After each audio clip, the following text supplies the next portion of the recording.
Most powerful ठरलेल्या या दोन राजकीय नेत्यांची Lokmat Maharashtrian of the year 2022 साठीची एक खास मुलाखत घ्यावी. धन्यवाद. मी सर्व अगोदर आपल्या सर्वांना विनंती करतो की स्टेज समोर सर्वांनी बसून घ्यायचं आणि पत्रकार बंधूंना सुद्धा आपण एकदा क्लिक केल्यानंतर आपण सुद्धा बसून जा. आणि मी परत एकदा विनंती करतो कोणी यामध्ये उभं राहू नये मधात. सर्वांना विनंती आहे आपण आपल्या ठिकाणी बसून जा. धन्यवाद.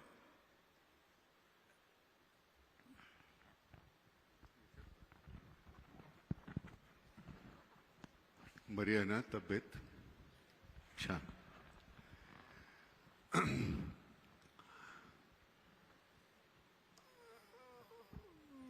उत्तर कोणीही द्या. मतदार म्हणून आम्हाला किंमत आहे का?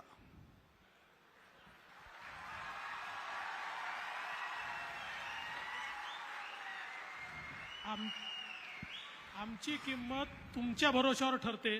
तुमची किंमत कमी झाली तर आमची कशी राहील? नाही नाही, मुळामध्ये हे बोलण्यापुरतं झालं. म्हणजे एकदा मत दिल्यानंतर 5 वर्ष आम्ही खिसगणतीत नसतो का? कारण मला असं वाटतं की आणि एक गैरसमज टाळा. कुठल्याही पद्धतीनं कोणाला काहीतरी अडचणीत पकडणं किंवा टाळ्या मिळवणं त्याच्यासाठी नाही. एक जनसामान्य म्हणून मनामध्ये आलेले प्रश्न आहेत ते की एक कुठेतरी मॅन्डेट आहे तुम्हाला दिलेलं, आम्ही एक मत आहे. माझ्या मनामध्ये असतं काहीतरी एक मतदार म्हणून तुम्ही या गोष्टी कराव्यात. तुम्हाला दोघांना दिलं, उद्धवना तुम्हाला दिलं, शरदरावांना आणि तुम्हाला दिलं, कोणालाही. तर ते तुम्ही जर केलं नाही तर आम्ही काय करायचं तेवढं सांगा. 5 वर्षानंतर आम्ही करायचं ते करूच, पण त्याच्या आधी आम्ही काय करायचं?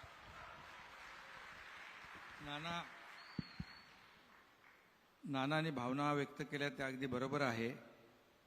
आम्ही जे 3 महिन्यापूर्वी जे केलं ते तुमचा आदर आणि मतदारांचा आदर आम्ही केलेला आहे, जो 2019ला व्हायला पाहिजे होता. कारण तुमचं म्हणणं बरोबर आहे. आम्ही शिवसेना भाजप युती म्हणून लढलो आणि सगळ्यांचं म्हणजे मतदारांनी मॅन्डेट दिलं दोन्ही पक्षांना. आणि भाजपचे 100च्या पेक्षा जास्त आले, आमचे 56 आले. सगळ्या मतदारांनाही वाटलं होतं, तुम्हालाही वाटलं असेल की मॅन्डेट प्रमाणे लोकांच्या मताप्रमाणे सरकार स्थापन होईल. परंतु दुर्दैवाने तसं झालं नाही. पण ते आम्ही केलं 3 महिन्यापूर्वी. रागावू नका. 2.5 वर्ष का लागली त्याला? 2.5 वर्षामध्ये त्याला योग वेळ सगळं काळ पाहिजे ना. मध्ये कोविड होता. होय, ते निश्चितच होतं. आम्ही जर तिथे काहीतरी करायला गेलो होतो, यांना कोविड असताना असं का करतायत, आम्ही त्याला थोडं सांगत होतो. वेळ म्हणजे समजावून चर्चा चालल्या होत्या. प्रयत्न सुरू होता, पण आम्हाला यश आलं नाही. म्हणून आम्ही मग ते तुमच्या मतांचा आदर 3 महिन्यापूर्वी केलेला आहे. आणि नाना, कोविड होता आणि सरकार फेसबुक लाईव्हवर तर बनवता येत नाही. त्यामुळे जसा कोविड संपला आम्ही एकत्रित आलो आणि फिजिकल सरकार तयार केलं. काय असतं फडणवीस साहेब, एक बार्टर सिस्टीम होती आपल्याकडे. 12 बलुतेदार होते ज्यावेळी, की आम्ही तुम्हाला हे देऊ, मग त्याच्या बदल्यात तुम्ही आम्हाला हे द्या. मतदार म्हणून आम्ही म्हणतो की आम्ही मत देऊ. लग्नपत्रिका छापल्यानंतर कोणतरी दुसरीच लग्नाला मुलगी उभी, नवरा मुलगा दुसरा, आणि मग आम्ही आमचा आहेर वाया जातो. आम्ही आहेर द्यायचा कोणाला? आम्ही कोणाला तरी दिलेला आणि तो कुठल्या तरी कोणाच्या तरी घरामध्ये जातो, त्याचं वाईट वाटतं. त्यामुळे काय आहे, ही बार्टर सिस्टीम खरंच छान होती की आमच्याकडे एक अर्धकुशल कारागीर, मी त्याच्या बदल्यामध्ये त्यांना धान्य दिलं तर आमच्या घरातल्या सगळ्यांची हजामत करायचा वर्षभर. पण ती जी पद्धत होती, तर आता ती जी पद्धत आहे आम्ही मतदार म्हणून आम्ही करत असताना, आणि हे अतिशय मनापासून आतून वाटतं ते सगळं म्हणतोय. आणि खरं सांगतो एकनाथराव, गंमत अशी झालेली आहे राष्ट्रवादी वेगळा पक्ष, काँग्रेस वेगळा पक्ष, मनसे वेगळा पक्ष, समाजवादी वेगळा, बीजेपी वेगळा, सगळे वेगवेगळे पक्ष. त्यावेळी आम्हाला कधी काही वाटलं नाही. शिवसेना वेगळा. शिवसेना ही विभागली गेल्यानंतर आमची घरं पण विभागली गेलेली आहेत. माझे वडील किंवा माझी भावंड किंवा माझी मुलं याच्यामध्ये 2 गट पडलेत. तर ही भांडणं ही तिथपर्यंत गेलेली आहेत. हे तुमच्यापुरतं मर्यादित नाही राहिलेलं, ते हे इतकं असं वाढत गेलंय. त्याचं काय करायचं आम्ही? ती भांडणं तुमच्यातली कदाचित उद्या मिटतील. आमच्या भांडणाचं आम्ही काय करणार? तुम्हाला खरंच नाही. हा अगदी तळागाळामध्ये, गावागावामध्ये, छोट्या ह्याच्यामध्ये ही भांडणं सुरू झालेली आहेत. तुमच्याही लक्षात येत असेल ते. आणि ती जी भांडणं आहेत ती आम्ही थांबवायची कशी? उद्या तुम्ही अजून कुठल्याही पद्धतीनं मग त्याला तुम्ही राजकारण हे नाव देणार की आम्ही हे राजकारणामध्ये ही अशी कुटील नीती अमुक. आणि मला फडणवीस तुमच्याबद्दल एक अतिशय महत्वाची गोष्ट सांगायची आहे. पहिल्या वेळी तुम्ही ज्यावेळी मुख्यमंत्री झालात त्यावेळी मी तुम्हाला आवर्जून फोन करून सांगायचो की तुमचा जो स्वर आहे भाषण करताना तो इतका नका वरचा लावूया, तुम्ही असं करा. आता तुम्ही पूर्णपणे बदललेले आहात. नाना, त्याचं 100% क्रेडिट तुम्हाला जातं, 100%. आणि मला सगळ्यांना सांगायचं आहे आणि जाहीरपणे सांगायचं आहे की माझ्या प्रत्येक विधानसभेतल्या भाषणानंतर नानांचा रात्री फोन यायचा, अरे बाबा किती जोराने बोलतो, जरा श्वास घेऊन बोल, शांतपणे बोल. मी त्यांना कबूल करायचो की पुढचं भाषण माझं ऐका आणि भाषणाला उभं राहायचो आणि पुन्हा तसाच बोलायचो. पुन्हा नानाचा फोन यायचा. पण ते हळूहळू करून मी बदललं आणि आता मला असं वाटतं पूर्णपणे बदललंय. नाही, त्यामुळे खूप याचं 100% क्रेडिट तुमचं आहे. कुठेही श्वास न घेण्याचा अधिकार फक्त अजित पवारांना आहे.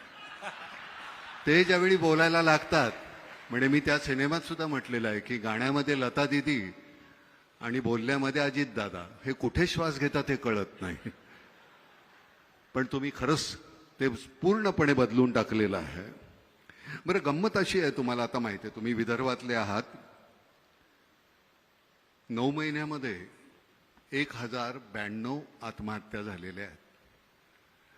म्हणजे तुम्हाला आश्चर्य वाटेल की आपण किती सहजपणे असे बसतो. आपण सहजपणे ती बातमी वाचतो आणि पुढचं पान उलटतो. 9 महिन्यामध्ये 1092.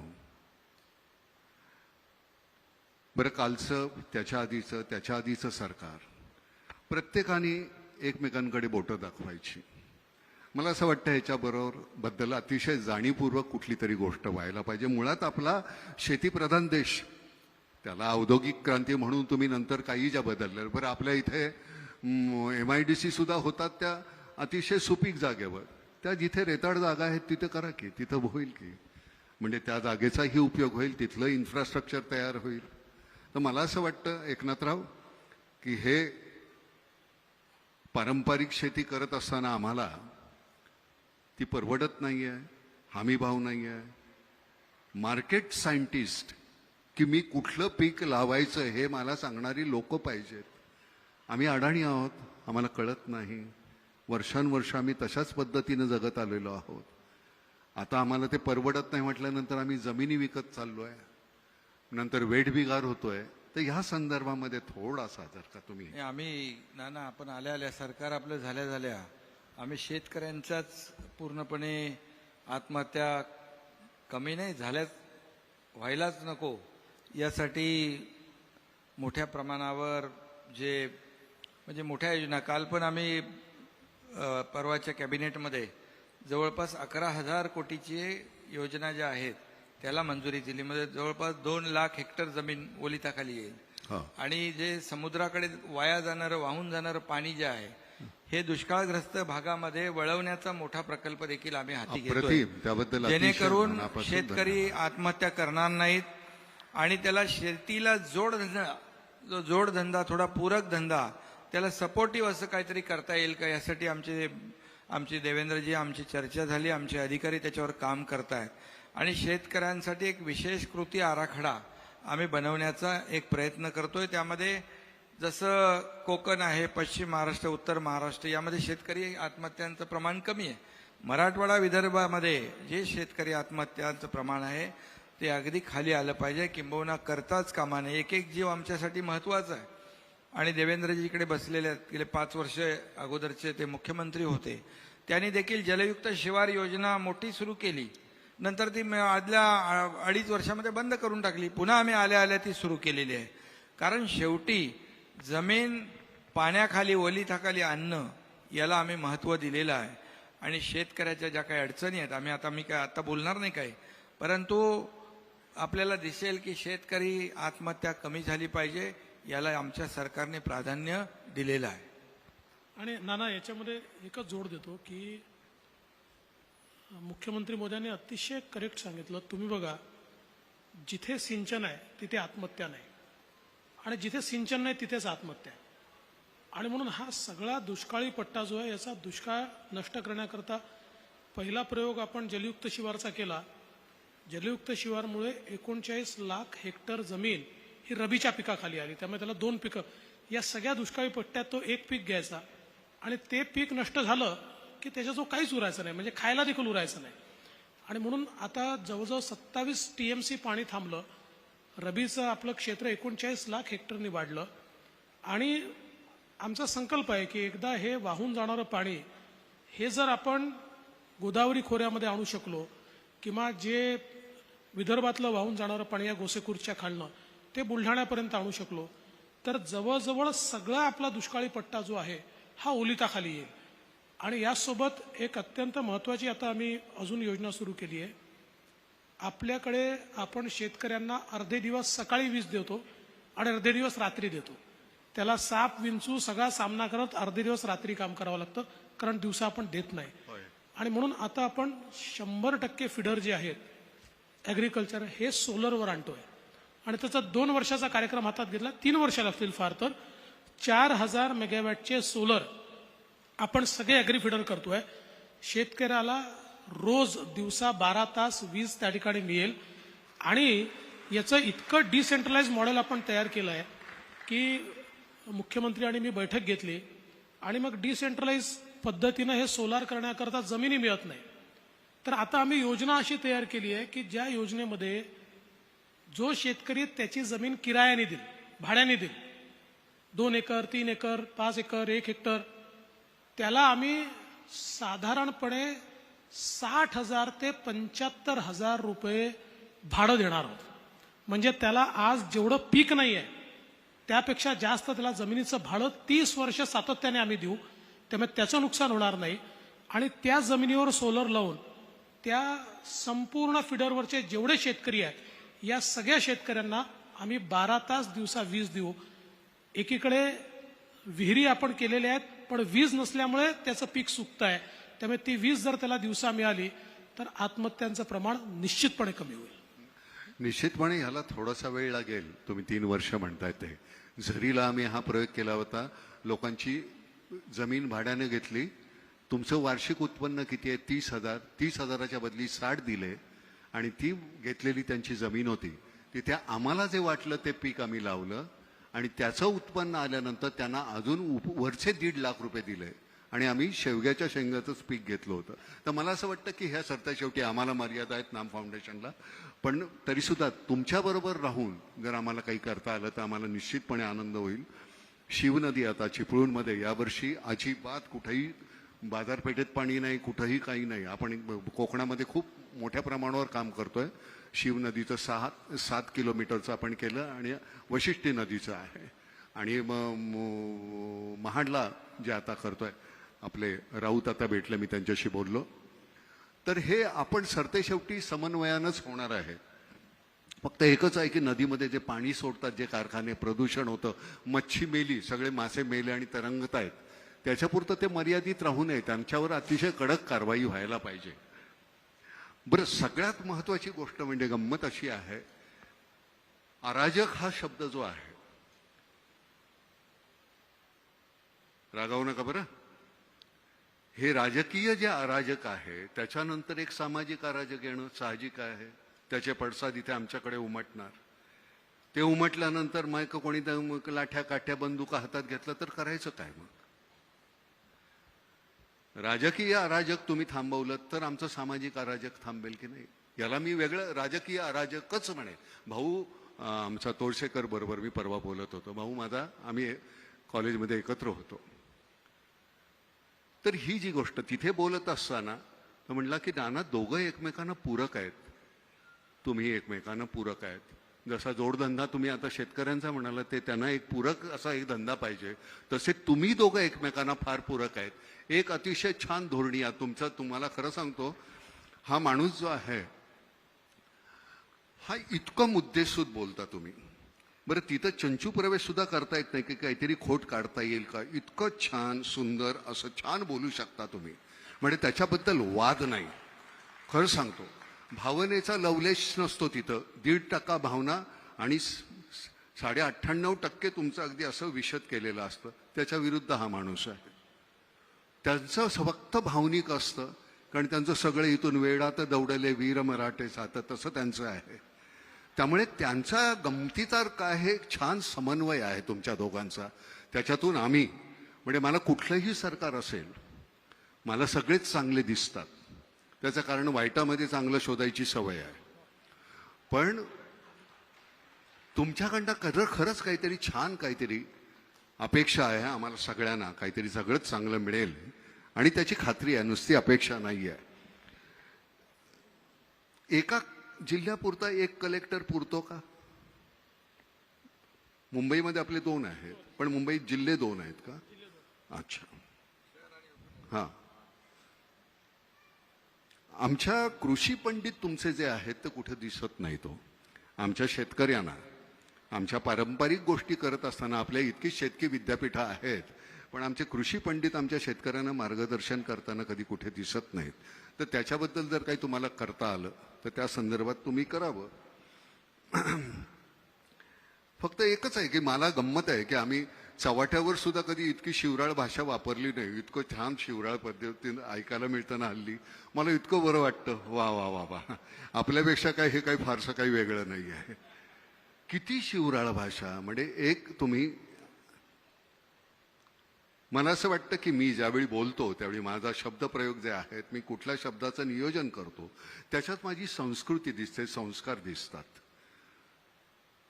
तर ते वापरत असताना गलिच्छातला गलिच्छ शब्द मी किती वापरू शकतो? तर त्याची एक परिसीमा असते. ती तेवढी आपल्याला सांभाळायला हवी. ती नाही सांभाळली तर आम्ही आमच्या नवीन मुलांसमोर, शाळेतल्या कॉलेजमधल्या मुलांसमोर कुठले आदर्श ठेवणार आहोत? त्याच्यावर काही तुम्ही नियम नीती नियम काही आहेत का? आम्ही तर माझ्याकडून तर तुम्हाला कधी ऐकायला आलं नसेल. मला ते बोलताच येत नाही पातळी सोडून. नाही नाही, तुमच्याबद्दल नाही, मी एकूणच बोलतोय. मी एकूणच म्हणतोय फडणवीस साहेब की त्याला एक साधनशुद्धता. आम्ही रस्त्यावर एखादी गोष्ट चुकीची केली की तुम्ही आम्हाला शिक्षा घडवता. सिग्नल तोडला, अमुक केलं, तमुक केलं. तुम्ही काय केलं तर आम्ही तुमच्याबद्दल काय करायचं? अनपार्लमेंटरी शब्दाचा उपयोग ज्यावेळी तुम्ही करता त्यावेळी तुम्हाला, आता तुमच्या मिसेस जाताना म्हणली चांगलं खोदा त्यांना. म्हटलं तुम्ही करताय ते कमी आहे का? आत्ता त्या मला जाताना म्हणाल्या. पण मी तर खरं सांगतो की हे तुम्ही ज्यावेळी चुकीचं बोलता आम्हाला नाही का वाईट वाटत? आम्हाला नाही का त्याचा त्रास होत की आम्ही कुणाच्या हातामध्ये सत्ता दिलेली आहे हे आमच्यावर? बरं, सत्ता म्हणजे तुम्ही लोकसेवक आहात हो, तुम्ही राज्यकर्ते नाही आहात. आम्ही तुम्हाला निवडून दिले कारण आम्हाला आमच्यामध्ये तेवढी पात्रता नाही आहे. आम्ही नाही करू शकत हा कारभार. आम्ही तुम्हीच चालवा आमच्यासाठी, आणि तो आमच्यासाठी चालवत राहा. एकनाथराव तुम्ही नुसती म्हणाल होत्या, बोला. नाही,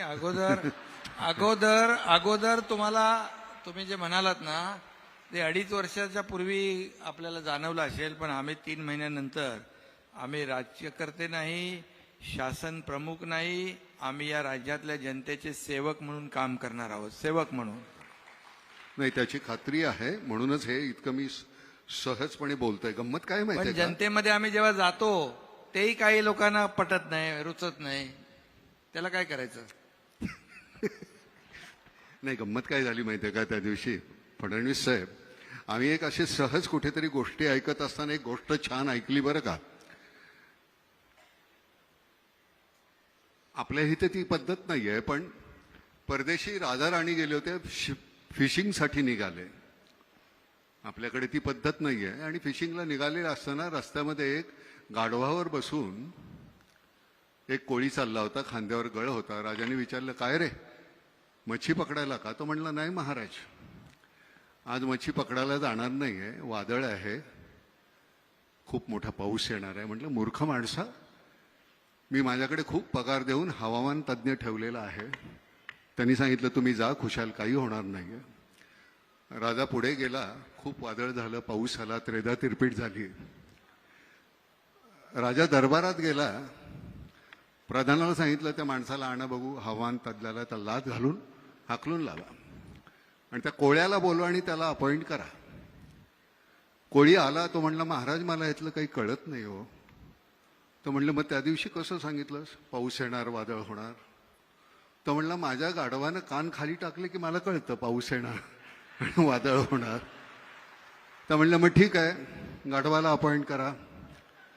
म्हणजे राजेशाही गेली, लोकशाही आली, पण ती अपॉइंट करण्याची पद्धत काही गेलेली नाही अजून. तर ही जी गंमत आहे, अरविंद इनामदार आमचे जे कमिशनर होते, त्यांची एक पद्धत होती बोलण्याची. या देवा, कसं काय देवा, काय आणू का तुम्हाला, काय देवा. त्यांच्याशी बोलताना एक दिवस ते म्हणाले, ना मला काही कळत नाही, आमच्या पोलीस खात्यातल्या लोकांना, काही मंडळी ना, सगळ्यांना नाही, पण ते का पैसे खावेसे वाटतात. अहो, आम्हाला जेवढा पगार मिळतो का नाही, तो खर्च होत नाही हो. त्या माणसाची, म्हणजे शेवटपर्यंत अरविंद इनामदारांच्या घरी ब्लॅक अँड व्हाईट टीव्ही होता, अरविंद इनामदार गेले तेव्हा सुद्धा.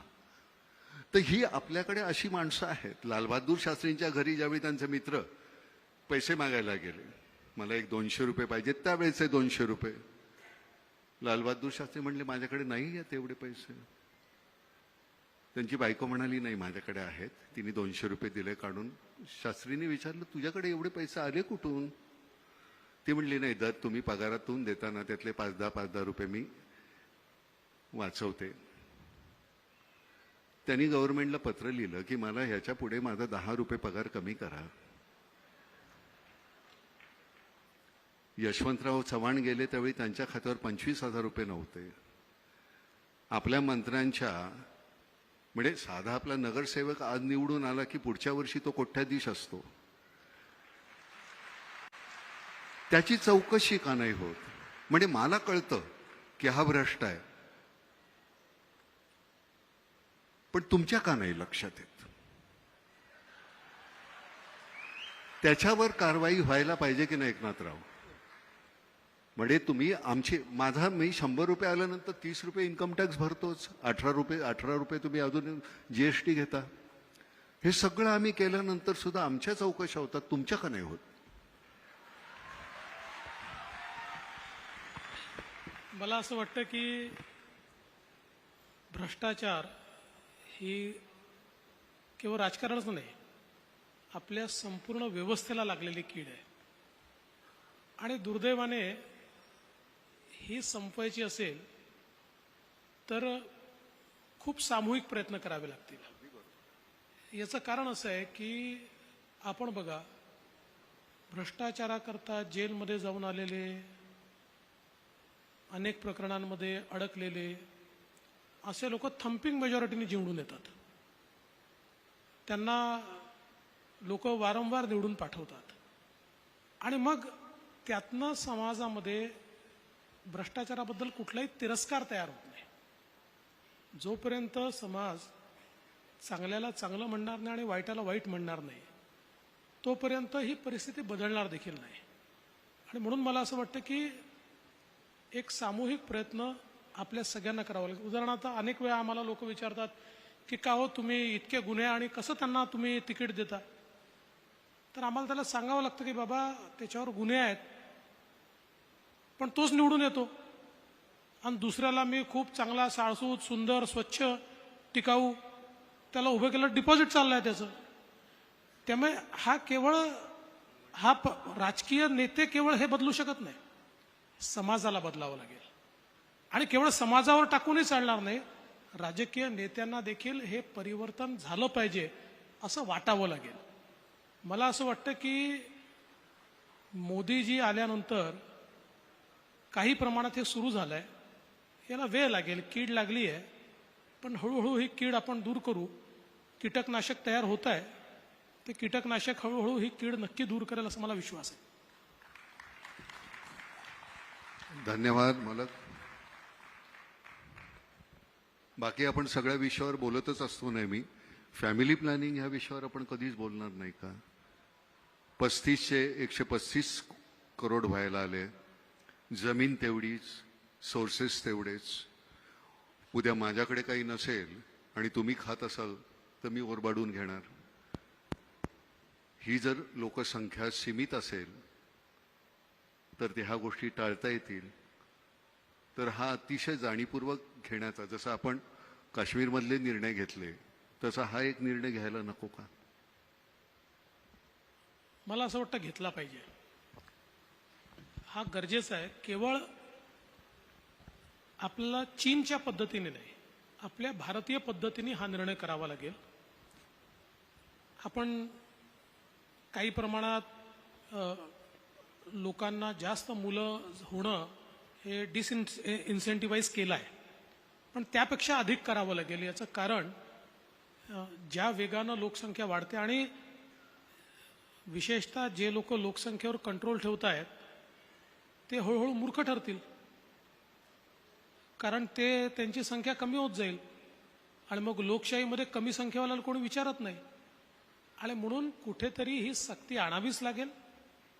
लोकसंख्या नियंत्रित करण्याकरता सगळ्यांना सक्ती ही करावीच लागेल.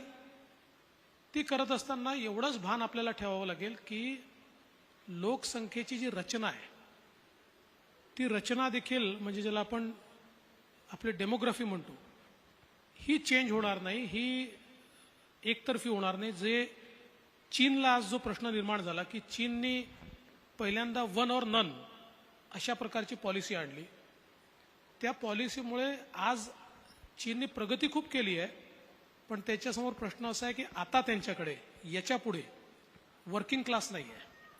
आता अवलंबून असलेले लोक अधिक आहेत आणि त्यांच्याकरता जे काम करू शकतील असे लोक कमी आहेत. त्यांच्या लोकसंख्येची जी रचना आहे त्या रचनेमध्ये आता एक अशा प्रकारचं स्थित्यंतर आलं आहे. त्यामुळे ग्रॅज्युअली गेलं पाहिजे, पण सर्टनली गेलं पाहिजे. आणि उद्याला हे काही मी कुठल्या माझ्या पक्षाचं मत वगैरे मांडत नाही, वैयक्तिक मला जर कोणी विचारलं की लोकसंख्या नियंत्रणाकरता कायदा आणला पाहिजे का, तर मी म्हणेन आणला पाहिजे. धन्यवाद. समान नागरी कायदा यायला हवा का? प्रत्येकाला एकच कायदा. समान नागरी कायदा आपल्या संविधानाने डायरेक्टिव्ह प्रिन्सिपल ऑफ स्टेट पॉलिसीमध्ये सगळ्या राज्यांवर जबाबदारीच टाकली आहे, संविधानानेच टाकली आहे समान नागरी कायद्याची. तर गोव्याचे मुख्यमंत्री या ठिकाणी आहेत. गोवा सध्या एकमेव राज्य असं आहे की जिथे समान नागरी कायदा आहे, अस्तित्वात आहे. आता उत्तराखंडमध्ये देखील येतोय. काही लोक काय करतात, समान नागरी कायदा म्हटल्याबरोबर त्याचे चुकीचे अर्थ लोकांमध्ये जाऊन सांगतात. आता समान नागरी कायदा आला म्हणजे तुमचं आरक्षण जाणार आहे, मग शेड्यूल कास्टला आरक्षण मिळणार, काही संबंध नाही. समान नागरी कायद्याचा अर्थ एवढाच आहे की आज आमचे सक्सेशनचे कायदे वेगळे आहेत, आमचे जन्माचे कायदे वेगळे आहेत, आमचे लग्नाचे कायदे वेगळे आहेत, सगळ्या प्रकारचे वेगळे कायदे आहेत. एक देश, एक समाज, एक कायदा, अशा प्रकारे हा समान नागरी कायदा ज्यावेळेस डॉक्टर बाबासाहेब आंबेडकरांनी संविधान लिहिलं त्यावेळेस त्यांना अपेक्षित होतं आणि म्हणूनच त्यांनी संविधानात डायरेक्टिव्ह प्रिन्सिपल ऑफ स्टेट पॉलिसीमध्ये लिहिलंय की राज्य हा प्रयत्न करेल की समान नागरी कायदा आणला पाहिजे. अजून आपण आणू शकलो नाहीये, पण आला पाहिजे आणि येईल.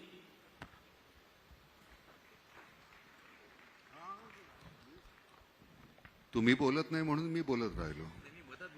असं आहे का? मी मधात बोलत नाही. होय का?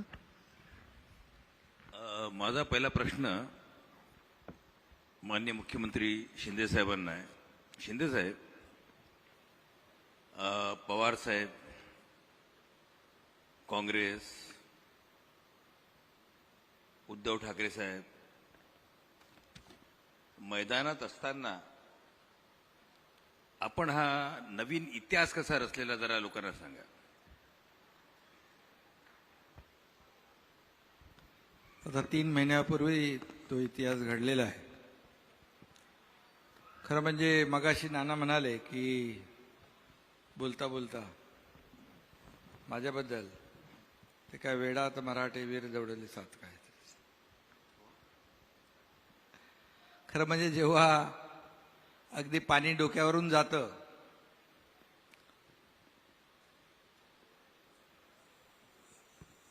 आणि त्यावेळेस किंबहुना जी आपली नीतिमूल्य आहेत, आपली भूमिका आहे, आपल्या पक्षाची आयडिओलॉजी आहे, आपल्या ज्या पक्षात आम्ही लहानाचे मोठे झालो ते आमचे आदरणीय बाळासाहेबांची भूमिका, बाळासाहेबांचे विचार, बाळासाहेब काय काय म्हणाले ते आजही आपण त्यांच्या भाषणाच्या ऑडिओ व्हिडिओ क्लिप पाहतो. आणि जेव्हा असंगाशी संग होतो, एक अनैसर्गिक काही गोष्टी घडतात, त्या मनाला न पटणाऱ्या असतात. आणि मग त्यावेळेस तुम्ही म्हणालात हे कसं केलं. मी तसं बघायला गेलो तर एक छोटा कार्यकर्ता आहे आणि समोर फार मोठी ताकद, शक्ती, यंत्रणा सगळंच होतं. आणि कुणालाही असं जेव्हा आम्ही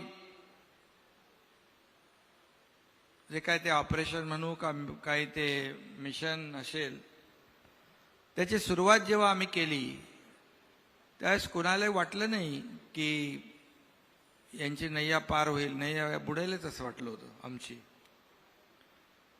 कारण एकीकडे सगळंच होतं आणि मलाही वाटलं नाही की याच्यामध्ये काय होईल काय माहीत नाही. परंतु माझ्याबरोबर जे माझे सहकारी आमदार होते त्यांना दररोजचा जो काही त्रास होत होता, त्यांच्या मतदारसंघामध्ये असेल, अधिकारी असतील, त्यांच्या मतदारसंघात मतदारांना त्यांनी शब्द दिलेला ती कामं असतील, हे सगळं जेव्हा असह्य होऊ लागलं, आघाडीतले जेव्हा नेते त्यांच्या मतदारसंघामध्ये नारळ फोडू लागले, निवडून आलेला आमदार आमचा आणि पराभूत झालेला आमदार त्यांचा, तिथे त्यांना जाऊन मदत करणे, उद्घाटन करणे, भूमिपूजन करणे, पुढचा आमदार राष्ट्रवादीचाच, पुढचा आमदार काँग्रेसचाच जाहीरपणे सांगणे, ह्या सगळ्या गोष्टी जेव्हा घडू लागल्या त्यावेळेस आमदारांनी मला वारंवार ते सांगत होते. आता काही आमदार सांगतात की मी, काही म्हणतात की एकनाथ शिंदे घेऊन गेला, पण इकडे उलट झालेलं आहे. त्याला माझ्या बाजूला बसलेले देवेंद्रजी साक्षीदार आहेत.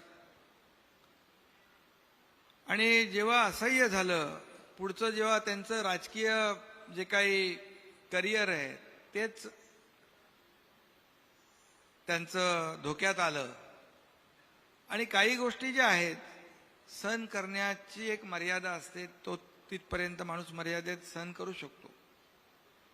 वारंवार देखील आम्हाला काय असं काय जे आम्ही केलं त्याचं काय आम्हाला खूप आनंद आणि खूप आनंदाच्या उकळ्या फुटल्यात नाना असं नाही आहे. ज्या पक्षामध्ये आम्ही इतके वर्ष काम केलं, जे रक्ताचं घाम म्हणजे रक्त आटवलं, घाम गाळला, आयुष्यभर फक्त पक्ष एके पक्ष, नेता एके नेता, आणि कधी कुठेही घरादाराचा त्याची पर्वा केली नाही. घरातून निघाल्यानंतर पुन्हा घरी येऊ की याची शाश्वती नसायची. आणि अशा परिस्थितीमध्ये आमच्या कुटुंबाने देखील खूप सॅक्रिफाईस केलं प्रत्येकाच्याच. आणि हे सगळं करत असताना जेव्हा असं कुठेतरी चुकीचं जेव्हा घडू लागलं, लोकशाहीमध्ये पक्षचे प्रमुख असतात, त्यांना अधिकार असतात, परंतु ते पक्ष मोठा करण्याचे अधिकार असतात, आपल्या सोबत असलेल्या सहकाऱ्यांना विश्वासात घेऊन निर्णय घेण्याचे अधिकार असतात. परंतु एखाद्या वेळेस पक्षाचं अहित होत आहे, पक्षाचं नुकसान होत आहे. आणि जेव्हा त्यावेळेस पक्ष वाचवण्यासाठी, पक्षाचं नुकसान वाचवण्यासाठी जेव्हा एखादं सजेशन, एखादी सूचना आणि एखादी विनंती केली तर त्याच्यामध्ये चूक काहीच नाही. आणि अशा 5 वेळा मी विनंत्या केल्या की करेक्शन झालं पाहिजे, दुरुस्ती झाली पाहिजे. लोकांचा जो काय 2019ला जी आपण चूक केली आहे ती सुधारली पाहिजे. संधी अनेक वेळा आल्या होत्या, परंतु दुर्दैवाने ते केलं गेलं नाही. त्याच्या खोलात मी आज जात नाही, कारण त्या गोष्टी मला आणि त्यांनाच माहीत होत्या. आणि मग शेवटी ठरवलं, मग आता एकनाथ शिंदे हा कार्यकर्ता बाळासाहेबांचा आहे, आनंद दिघे साहेबांच्या सोबत मी काम केलेलं आहे. काय होईल माहीत नाही मला, पण आता लढायचं. लढून काय होईल ते होऊ दे, लढून शहीद झालो तरी चालेल, पण लढाई लढायची असा निर्णय घेतला आणि हे मोठं काम आम्ही केलेलं आहे. म्हणजे बाजूला होताना देवेंद्र फडणवीसांशी बोलणं झालं होतं का काही? हा, आम्ही संपर्कात होतो ना, हा संपर्कामध्ये होतो. हा. कारण शेवटी आमचा संपर्क आजचा नाही ना. नाही 5 वर्षापूर्वीपासून 5 वर्षाचं सरकार जे होतं आधी आम्ही शिंदे सोबत साहब, काम केलेलं आहे. शिंदे साहब, आप देवेंद्र फडणवीस जी को कितने साल से जानते हैं? बहुत सालों से जानते हो. जब भी वो विधायक थे, मैं भी विधायक था, वो अपोजिशन में हम लोग साथ ही में काम किया है. और बाद में हम लोग सरकार में आए तो मैं उनके साथ मंत्री के नहीं, मैंने ये सवाल इसलिए पूछा आपसे कि देवेंद्र जी ने, मतलब देवेंद्र जी किसी को समझ में नहीं आता. उनके पेट में क्या है, वो क्या करना चाहते हैं, उनके चेहरे पे भी पता नहीं चलता. हे शरदरावांबद्दल बोलायचं लोकपूर्वी. नहीं, आपका अनुमान गलत है. आता शरदराव जे आहेत, शरदराव जे आहेत, आता नानांनी बरोबर सांगितलं. तर जे मोठमोठाले इथे राज्यकर्ते आहेत, विशेष रूप से जैसा इन्होंने शरदराव जी का नाम लिया, शरदराव जी है, कांग्रेस है, शिवसेना है, इनको समझ में भी नहीं आया कि कब ये चले गए करके. देखो, इसमें क्या विश्वास की बात है, और मैं एक बार किसको विश्वास दिलाता हूं वो पूरा करता हूं. कमिटमेंट एक बार मैंने करने के बाद, कमिटमेंट मैं जब कमिटमेंट करता हूं तो मैं खुद की भी नहीं सुनता हूं. तो इस पे से एक सवाल मेरे दिमाग में ये आया कि कमिटमेंट की जो बात कही आपने, मुंबई ये देश की आर्थिक राजधानी है. देश विदेश के लोग यहां पर आते हैं, लेकिन इस शहर की व्यवस्था ऐसी है कि यहां के रास्ते अगर आप ढूंढने जाओगे तो बिना खड्डे का एक भी रास्ता नहीं मिलेगा. तो मैं ये जानना चाहता कि इस खड्डे में कौन सी पार्टी खत्म होंगी और कौन सी पार्टी जिंदे रहेगी. नहीं, इसके आपने जो सवाल पूछा है बहुत ही बराबर सवाल पूछा है, क्योंकि पिछले कई सालों से ये मुंबई के खड्डे जो है लोगों को तकलीफ दे रही है. आप भी बहुत छापते हो वो खड्डे, 3000 खड्डे हैं, फिर 1000 खड्डे दुरुस्त हो गए, मीडिया भी दिखाती है सब. लेकिन मैं आपको कहूंगा, जब हमारी सरकार बन गई, पहले मैंने क्या काम किया, मैंने कमिश्नर चहल को बुलाया. मैं बोले, भाई कितने किलोमीटर रोड है? बोले 1900 किलोमीटर रोड है. तो बोले ये क्यों खड्डे हो रहे, पैसे नहीं क्या? बोले है पैसे. तो बोले इसको कंक्रीट के क्यों नहीं करते हो? तो बोले करते हैं ना हम लोग हर साल 50 किलोमीटर. भाई क्यों? डामर के रास्ते करते हो, हर साल खड्डे होते हैं, फिर रिपेयरिंग होता है. क्या कॉन्ट्रैक्टर लोगों के लिए आप दुरुस्ती का काम करते हो क्या, रिपेयर का काम? तो बोले नहीं. तो मैं बोला ऐसा करो, अभी आप 500 किलोमीटर के रोड कंक्रीट के ले लो. बोले कितने पैसे लगेंगे? मैं पूछा. बोले 5,500 करोड़. बोले ले सकते हैं पैसे? बोले है. तो बोले ठीक है, 450 किलोमीटर के रोड कंक्रीट के उन्होंने ले लिए. उसके टेंडर प्रोसेस भी शुरू हो गई है. और मैंने कहा फिर बाकी के रास्ते कब करोगे? बोले, मैं बोला उनको मार्च में आप बचे हुए जो रास्ते हैं, मतलब टोटल 100% उसके भी आप टेंडर निकालो। क्या पैसे नहीं है? बोले है। तो अभी आपको बताऊंगा, अगले 2 साल में पूरे मुंबई के शहर के रास्ते आपको एक भी खड्डा नहीं दिखेगा, पूरे कंक्रीट के रोड हो जाएंगे, पूरे कंक्रीट के रोड हो जाएंगे। तो एकनाथ ये साहब एक काम करना, जिनको टेंडर दे रहे हैं जो कॉन्ट्रैक्टर है 5 साल के लिए उनके गाज से लिख के ले लो। बिल्कुल वो कंडीशन डाला है उनमें, वो भी कंडीशन। एक जो सीएम साहब ने बताया, आपने बहुत अच्छा सवाल पूछा। यहाँ महानगर पालिका में लोकल कॉन्ट्रैक्टर जो है वो क्वालिफाई होता था, पर एलएनटी और टाटा नहीं होते थे। अभी सीएम साहब ने एलएनटी टाटा जैसों को क्वालिफाई किया, ग्रेट। और अब वो काम करेंगे। बड़ी कंपनी काम करेगी, क्वालिटी काम करेगी और समय पे काम करेगी। शिंदे साहब 2 सवाल है, एक सवाल आपके लिए और एक देवेंद्र जी के लिए। ये जो धनुष्य बाण जो है ये कहाँ रहेगा? म्हणजे हा जे आपलं धनुष्य बाण ते कुठे राहील? धनुष्यबाण देखिए, मेरिट से हमारे को कोई किसी को कई बार किसी को बोलने की भी जरूरत नहीं है। मेरिट से धनुष्यबाण जो है बाळासाहेबांची शिवसेना, आमची बाळासाहेबांची शिवसेना म्हणून काल डिक्लेअर केले। हा बाळासाहेबांची, अरे शिंदे बिंदे जाऊ दे, बाळासाहेबांची शिवसेना याला महत्व आहे आणि ते निवडणूक आयोगाने काल मान्य केलेलं आहे। आता ही पोटनिवडणूक मध्ये लागली, नाहीतर धनुष्यबाण बाळासाहेबांच्या शिवसेनेलाच मिळायला पाहिजे, मिळाला असता। याचं कारण 55 पैकी 40 आमदार हे आमच्याकडे सोबत आहेत आणि त्यांची मतांची आकडेवारी 39 लाख होते आणि 18 पैकी 12 आमदार शिवसेनेचे, 12 खासदार आमच्या सोबत आहेत, त्यांच्या मतांचे आकडे आहेत 69 लाख। म्हणजे 70% पेक्षा जास्ती मेजॉरिटी आमच्याकडे आहे। त्यामुळे बाय मेरिट धनुष्यबाण हा आम्हालाच मिळाला पाहिजे आणि तो पुढे मिळेलच। मी जे बघतोय कालपासून अन्याय झाला, कोण गळे काढतोय, परंतु निवडणूक आयोगाने जे गोठवलं चिन्ह त्यालाही जबाबदार विरोधी पक्षातले लोक आहेत। कारण त्यांना वारंवार संधी दिली की तुम्ही तुमचे कागदपत्र द्या, कागदपत्र द्या, कागदपत्र द्या, पण 4 वेळा वेळ वाढवून मागितली। म्हणजे तुमच्याकडे कागदपत्र डॉक्युमेंट नाहीत म्हणून तुम्ही वेळ मागितलं। आता मला काल समजलं की जे डॉक्युमेंट, जे ॲफिडेव्हिट आहेत नाना, 5000 बोगस ॲफिडेव्हिट पण मिळालेले आहेत, पोलिसांनी पकडलेत ते। आणि म्हणून मेरिटवर आम्ही कुणावरही, आम्हाला कुणाचं काही नुकसान नाही करायचं, पण बाय मेरिट जे इतर अगोदर 3-4 वेळा देखील अशा प्रकारे चिन्ह फ्रीज केलेले आहेत, बरोबर ना। आणि ही पोटनिवडणूक मध्ये लागल्यामुळे ती प्रोसेस त्यांना करता आली नाही, परंतु नक्की करतील। आणि ते धनुष्यबाण जे चिन्ह आहे, कारण शेवटी लोकशाहीमध्ये मेजॉरिटीला महत्व आहे। मेजॉरिटी ज्याच्याकडे आहे त्याच्याबरोबरच ते सगळ्या निर्णय होत असतात। म्हणजे फायनली या पोटनिवडणुकीनंतर शिवसेना आणि धनुष्यबाण आपल्याकडे राहील का? आमची बाळासाहेबांची शिवसेना तर आलेलीच आहे हो। आणि आम्ही बाळासाहेबांची शिवसेना, बाळासाहेबांचे विचार, भूमिका म्हणून आम्ही चाललोय।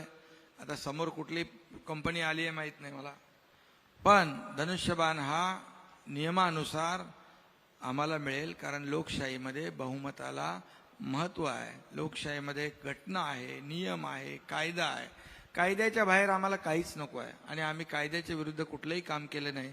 म्हणून तर कोर्टाने देखील जे काही निर्णय दिलेला आहे तो कायद्याप्रमाणे दिलाय, मेजॉरिटीप्रमाणे दिलाय, आम्ही त्याचा आदर केलेला आहे। माननीय देवेंद्र जी, सवाल ऐसा है, ये सवाल मेरे मन में रणवीर सिंह को देख के आया कि आपने जब मुख्यमंत्री थे तब कहा था कि दिन ब दिन हमारे हॉलीवुड जो है से बॉलीवुड सशक्त होते जा रहा है, टेक्नोलॉजी या सब दृष्टि से।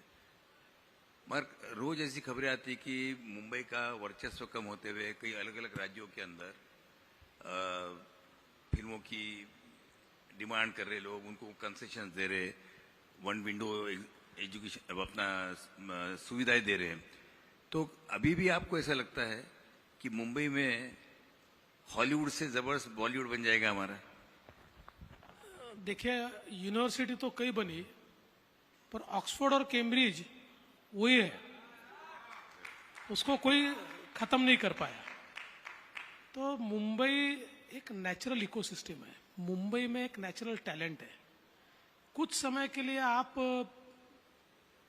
एक ऐसा वातावरण पैदा कर सकते हो कि भाई कभी साउथ में हो सकता है, कभी नॉर्थ में हो सकता है, लेकिन मुंबई का कोई मुकाबला नहीं है। हाँ, ये जरूर है कि हम लोग कॉम्प्लेसेंट नहीं हो सकते।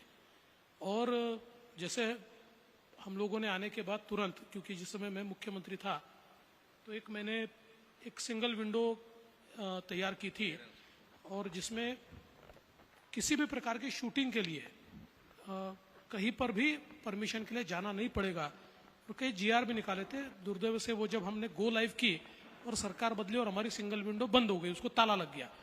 तो अभी तुरंत एकनाथ जी ने और मैंने इस बारे में एक मीटिंग भी ली और वापस उसको शुरू करें, क्योंकि जैसे यूनिवर्सिटी, जैसे एक फिल्म सिटी की, फिल्म इंडस्ट्री की एक इकोसिस्टम हमारे यहाँ, वैसे ही हमको ईज ऑफ डूइंग बिजनेस भी उसमें लाना पड़ेगा।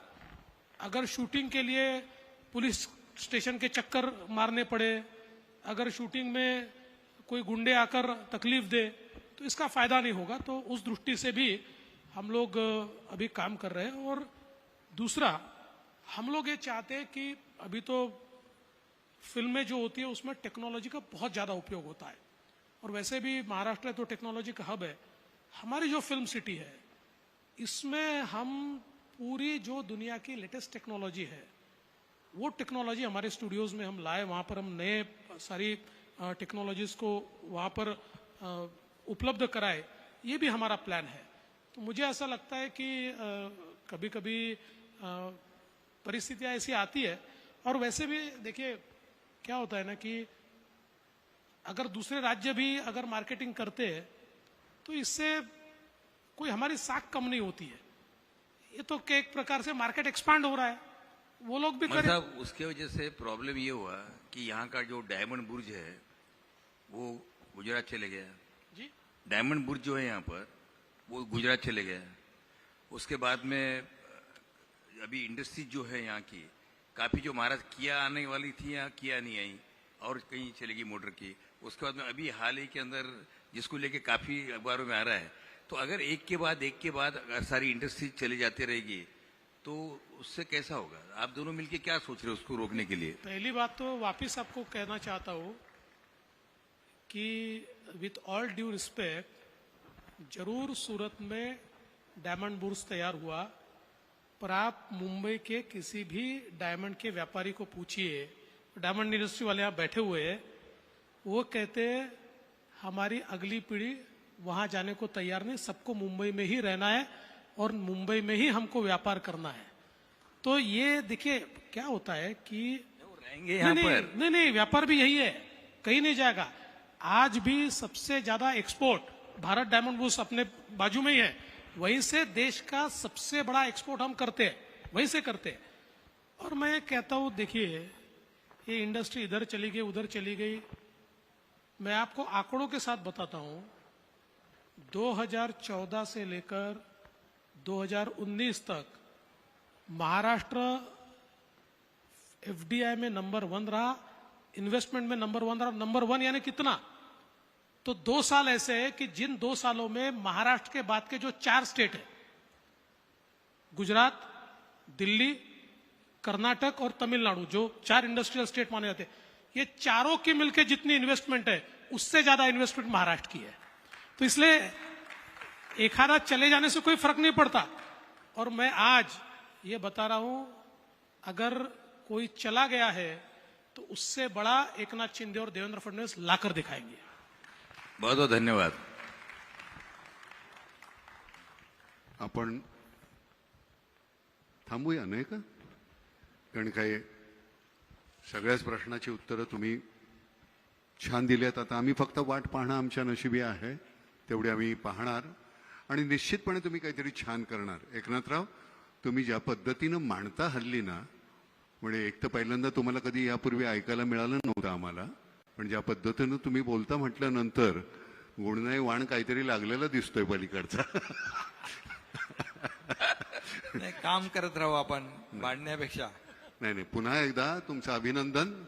आणि तुम्ही शांतपणे इतकं सगळं ऐकत होतात त्याच्याबद्दल फार गुडी गुडी बोलायला बरं नाही वाटत. कारण काय होतंय की सरते शेवटी कधी असं बोलत नाही. नाही नाही, मी बोलत नाही असं नाही आहे. कारण खतखत ही माझी मनातली माझ्या नाही आहे, ही सगळ्या सर्वसामान्य लोकांच्या मनातली खतखत आहे जे ज्याच्याबद्दल. कारण आमच्यासाठी तुम्ही काय करताय याच्या पलीकडे सरकारकडे आम्ही दुसऱ्या दृष्टीनं पाहतच नाही. आम्ही करतोय, आम्हाला काय मिळतंय एवढंच आम्हाला पाहिजे. आमची 2 वेळची भ्रांत आहे, तेवढी तुम्ही पुरी करा. धन्यवाद. तुम्हाला सुद्धा धन्यवाद.